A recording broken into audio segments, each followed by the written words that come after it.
Azi am pentru voi o rețetă cu ficăței de pui într-un sos delicios care se pregătesc foarte ușor. Rămâneți până la final pentru a vedea rețeta pas cu pas.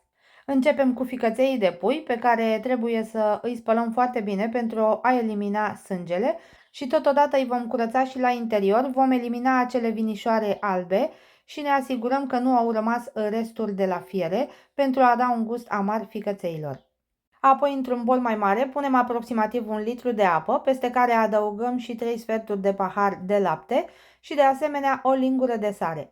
Amestecăm bine pentru ca sarea să se topească, iar în acest amestec vom adăuga apoi ficăței pe care i-am curățat înainte. Îi vom lăsa în acest amestec timp de aproximativ o oră și jumătate pentru a-și elimina cea mai mare parte din sângele pe care aceștia îl conțin.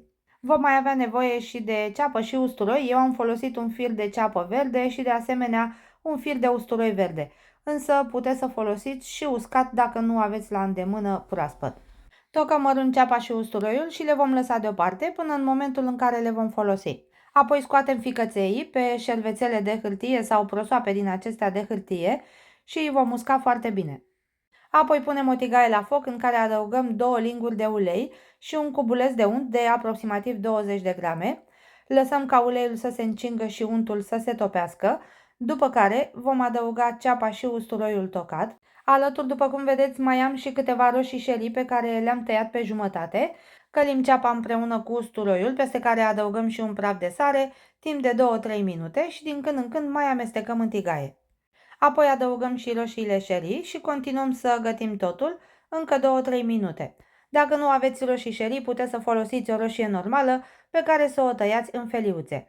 Adăugăm acum și ficăței și îi incorporăm cu legumele. Îi vom găti împreună cu legumele aproximativ 4-5 minute pe fiecare parte la foc mediu. Când vedeți că s-au rumenit pe partea de la bază, îi întoarceți și pe cealaltă parte. Apoi, peste ficăței și legume, adăugăm aproximativ 3 sferturi de pahar de supă de pui. În cazul în care nu aveți, puteți să folosiți pur și simplu apă. Punem piper măcinat după gust. Dacă este necesar, mai rectificăm de sare. Și de asemenea, tot acum putem să punem și jumătate de linguriță de boia dulce pentru un gust foarte plăcut. Iar dacă doriți, puteți să puneți și ierburi aromatice, cum ar fi cimbrul, oregano sau chiar și busuioc. Depinde de gustul vostru. Eu am folosit jumătate de linguriță de cimbru. Apoi acoperim tigaia și lăsăm totul să fiarbă timp de 7-8 minute, nu mai mult pentru că ficăței sunt fragezi și nu vrem să se usuce de tot la interior. Între timp tocăm și verdeața, eu am folosit pătrunjel, însă puteți să folosiți chiar și mărar. După 7 minute am oprit focul, iar acum am să vă arăt cum sunt ficăței și la interior. Am tăiat unul pe jumătate pentru ca voi să vedeți culoarea pe care o are acesta. Este ușor rozalie, ceea ce înseamnă că ficăței au rămas fragezi și suculenți. Dacă îi vom fierbe timp mai îndelungat, aceștia se vor usca la interior și vor fi înnecăcioși. La final adăugăm și pătrunjelul pe care l-am tocat înainte și mâncărica noastră de ficăței de pui cu sos este gata pentru a o servi. Este absolut delicioasă și se poate servi atât la masa de prânz cât și la cină.